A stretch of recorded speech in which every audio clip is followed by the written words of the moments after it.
LB Nagar శాసనసభ నియోజకవర్గం అంటే నాకు చాలా ప్రత్యేకమైన అభిమానం.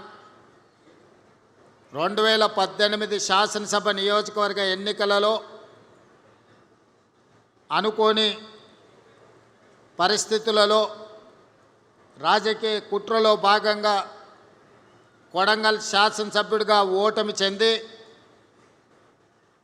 చాలామంది రేవంత్ రెడ్డి రాజకీయ శకం ముగిసింది, ఇక మళ్ళీ ఏమీ కానివ్వము అని ఆనాడు చాలామంది కుట్రపూరితంగా నవ్వుకున్నారు.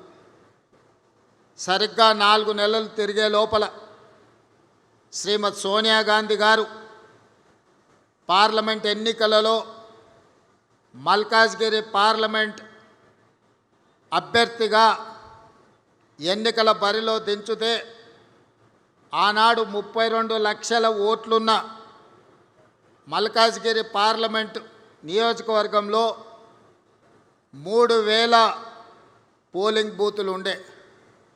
3000 పోలింగ్ బూతులు కాదు కదా, సగం తిరగడానికి కూడా 5 సంవత్సరాలు సరిపోదు.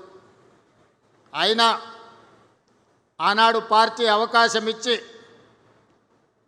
సోనియా గాంధీ గారు, రాహుల్ గాంధీ గారు అండగా నిలబడి ఆనాటి ఎన్నికల బరిలో దించితే అప్పటి వరకు నాతో ఉన్నవాళ్ళు, అండగా నిలబడతామన్న వాళ్ళు, మీరు భుజాల మీద మోసి గెలిపించిన వాళ్ళు ఎన్నికలు ప్రకటించి అభ్యర్థిగా అవకాశం వస్తే నన్నే కాదు మిమ్మల్ని కూడా గుండెల మీద తన్ని పరాయోడి పంచన ఆనాడు చేరిండ్రు.